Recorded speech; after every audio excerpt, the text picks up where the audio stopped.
సువార్త మనం ఎవరికైతే ప్రకటిస్తున్నామో వాళ్ళకి చాలా ప్రశ్నలున్నాయి. కాబట్టి ఆ ప్రశ్నను మనం డీల్ చేయకుండా లేదా ఆ ఇంటలెక్చువల్ ప్రాబ్లమ్ డీల్ చేయకుండా డైరెక్ట్ సువార్త చెప్పడం వల్ల కూడా కొన్నిసార్లు ఏమవుతుందంటే అది ఫలించదు. అందుకని ఒకటి గుర్తుపెట్టుకోండి. ఒక లాజికల్ ఆర్డర్ ఉంటుంది. అదేంటంటే నేను అవతల వ్యక్తి నేను ఎవరికైతే సువార్త చెప్తానో లేదా యేసుప్రభు యొక్క పునరుత్థానం గురించి చెప్పాలనుకోండి. అవతల వ్యక్తి దేవుడినే నమ్మట్లేదనుకోండి. దేవుడిని నమ్మట్లేదు. దేర్‌ఫోర్ దేవుడిని నమ్మకపోతే అద్భుతాలను కూడా నమ్మడు. అద్భుతం నమ్మకపోతే పునరుత్థానం అనేది పెద్ద అద్భుతం. కాబట్టి అది నమ్మడు. కాబట్టి నువ్వు దేవుడినే నమ్మలేని వ్యక్తి దగ్గరికి వెళ్ళి, నువ్వు డైరెక్ట్‌గా పునరుత్థానుడైన క్రీస్తు గురించి చెప్తే అవ్వదు. కాబట్టి దేవుడు నేను నమ్మలేని వ్యక్తికి దేవుడున్నాడనే ఆధారాలు ఉన్నాయా? ఆ తర్వాత నిజంగా యేసు ప్రభు అనే వ్యక్తి నిజంగా ఈ భూమి మీద ఉన్నాడా? కదా!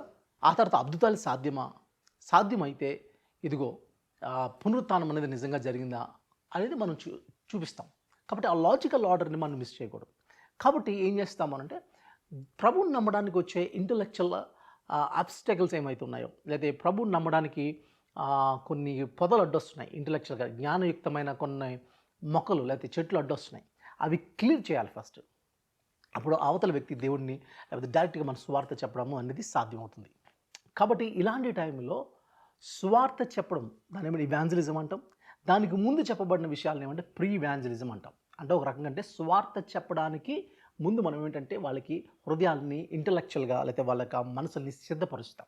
అది చాలా ప్రాముఖ్యమైనది. కాబట్టి మనం గుర్తుపెట్టుకోవాలి. అదేంటంటే ప్రీ ఇవాంజలిజం సువార్త చెప్పే మునుపు లేకపోతే ఆ విషయాలు ప్రీ ఇవాంజలిజం ఎందుకు చేయాలి అన్నది 3 ప్రాముఖ్యమైన విషయాలు మనం ఫోకస్ చేయాలి. ఒకటి ఏంటంటే అన్‌బిలీవర్స్ అంటే అవిశ్వాసాలుగా ఉన్న వాళ్ళకి చాలా ప్రశ్నలు ఉన్నాయి. అది నెంబర్ 1. ఓకే. రెండోది ఏంటంటే మన దగ్గర ఆన్సర్స్ ఉన్నాయి. మూడోది ఏంటంటే దేవుడు మనల్ని ఆన్సర్ చెప్పడానికి రెడీగా ఉండమన్నాడు. ఈ 3. అదేంటంటే ఒకటి అవిశ్వాసాల దగ్గర ప్రశ్నలు ఉన్నాయి. రెండవది మన దగ్గర ఆన్సర్స్ ఉన్నాయి.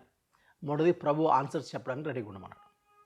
మీకు స్టోరీ చెప్తాను. అదేంటంటే హైదరాబాద్లో నాకు తెలిసిన ఒక అంకుల్, ఆయన హిస్టరీ ప్రొఫెసర్. ఆయన నాతో మాట్లాడుతున్నప్పుడు ఒకసారి ఇద్దరం కలుసుకున్నాం. ఆయన నాస్తికుడు, దేవుడిని నమ్మని వ్యక్తి ఆయన. సో ఆయన నిన్ను మాట్లాడుతున్నప్పుడు ఆయన ఏమన్నారంటే ఒకసారి నా దగ్గరికి వచ్చి, బాబు ఆయన పెద్ద ఆయన నన్ను అన్నాను, బాబు నా దగ్గర చాలా ప్రశ్నలు ఉన్నాయి. ఈ ప్రశ్నల్ని చాలామందిని అడిగాను, కానీ చాలామంది ఆన్సర్స్ చేయలేదు, చెప్పలేకపోయారు అన్నారు. కాబట్టి నేను ఆయనతో ఏమన్నానంటే, అంకుల్ మీ యాటిట్యూడ్, మీ వైఖరి ఏంటంటే నా దగ్గర చాలా ప్రశ్నలు ఉన్నాయి, దానికి ఆన్సర్ చెప్పేవాళ్ళు ఎవరు లేరు అనేది మీ యాటిట్యూడ్. నా యాటిట్యూడ్ ఏంటంటే నా దగ్గర చాలా ఆన్సర్స్ ఉన్నాయి, సరైన ప్రశ్నలు వేసిన వాళ్ళు లేడు అనేది నా యాటిట్యూడ్.